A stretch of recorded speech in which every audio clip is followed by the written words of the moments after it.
12-lead ECG with cardiac monitoring and IO access. And if patient is stable, you identify the block type and seek reversible causes. Observe or put to permanent pacemaker. Patient is not stable, you will go for ACLS bradycardia protocol, leading to temporary and, depending upon the cause, a need for permanent pacing. Patient may need intubation, or if saturation of oxygen is less than 90%, respiratory distress, shock, or arrest, you may give oxygen. Blood pressure, heart rate, continuous cardiac monitoring, and 2 large bore IV cannulas are required at this stage. 12-lead ECG done and interpreted within 10 minutes in any unstable patient. For mental status, syncope, confusion, seizures, and Glasgow Coma Scale, you will assess the patient and look for trauma or surgical scars, previous pacemaker that has now gone dysfunctional, infection, or any drug patches. The crucial stability dichotomy. Stable people are alert, having blood pressure above 90 with no chest pain or discomfort, no pulmonary edema, and good peripheral perfusion. While unstable people will have syncope, low blood pressure below 90 millimeter of mercury, ongoing chest pain and pulmonary edema, and with the signs of kidney and brain hypoperfusion. Immediate therapy is warranted for any unstable patient in case of any type of rhythm disorder.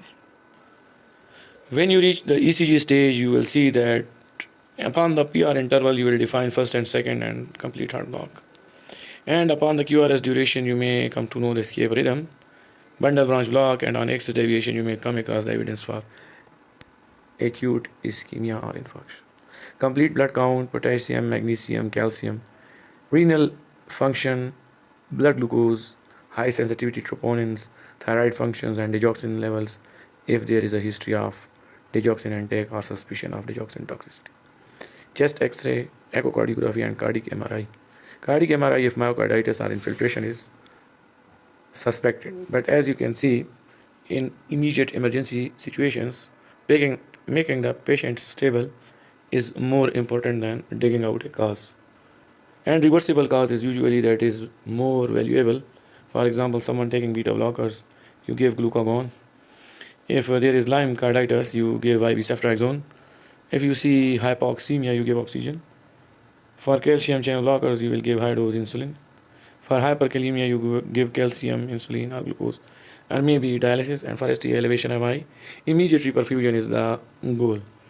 Digoxin, amiodarone, adenosine, myocarditis, cardiac surgery, hypothyroidism, sarcoidosis, and amyloidosis may also be a few of the reversible causes of heart block. Identifying it requires that first degree is long PR interval, and acutely it is managed by observing the patient. In MOPITS 1, there is progressive PR interval prolongation and then block. Patient is observed for reversal or worsening and treated accordingly, may be given atropine if patient is symptomatic.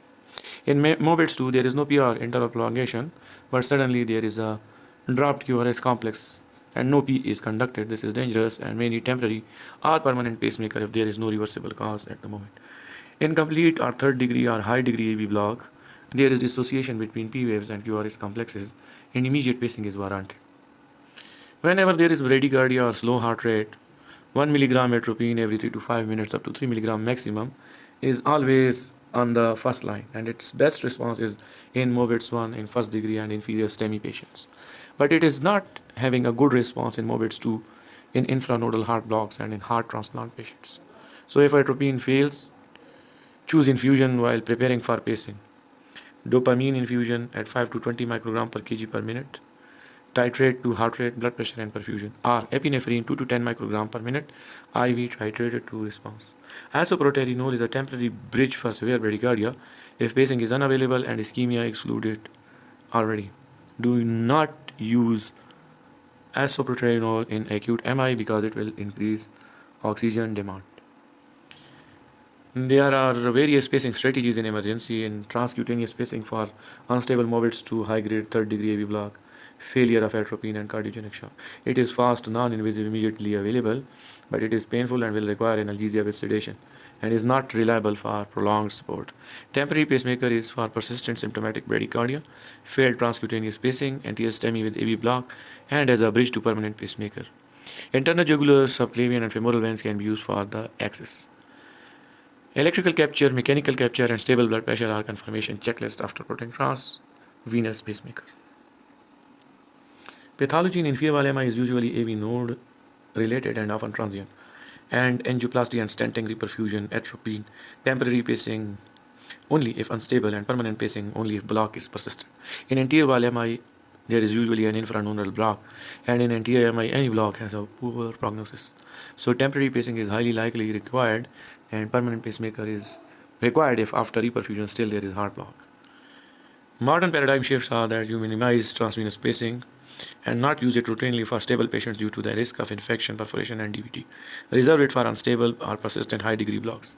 You go for early for permanent pacing, especially irreversible morbid 2 or complete heart block, bypassing the prolonged temporary transvenous pacing. His bundle or left bundle branch pacing is preferred over RV pacing due to preserved physiological activation. Blocks with EF less than or equal to 35% may require frequent pacing and may be given cardiac resynchronization therapy. Ambulatory CG for intermittent unexplained syncope require a Holter or loop recorder before discharge if high-grade block is not yet documented. EP study and Lyme carditis. EP study for uncertain problems like bifascicular blocks with syncope, Lyme carditis. IV antibiotics with transcutaneous pacing. Avoid permanent pacemaker as it often recovers. Lyme carditis. Asymptomatic first degree AV block you observe. For symptomatic morbid 1 atropine with or without transcutaneous pacing. Morbid 2 you admit for telemetry and temporary pacing and proceed to permanent pacemaker. Same with complete heart block. Sometimes you go directly to permanent pacemaking. In inferior MI and AV block, you may go to revascularization with atropine if that is unsuccessful, temporary pacing, and if that still persists, then permanent pacing.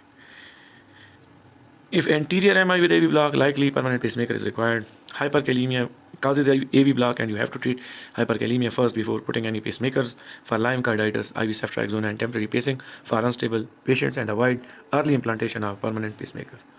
So, urgent EP consultation in morbid 2 high grade or complete heart block, new bifascicular or trifascicular block with syncope, AV block after acute MI, temporary pacing required, and suspected infiltrative cardiomyopathy.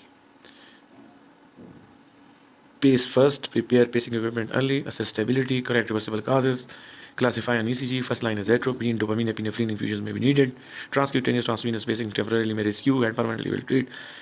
Electrophysiology specialist consultation in patients with red flags and transition to permanent pacing early is the goal. Thank you very much. This is Dr. Asifullah giving you insight into complete heart block and other types of AV blocks.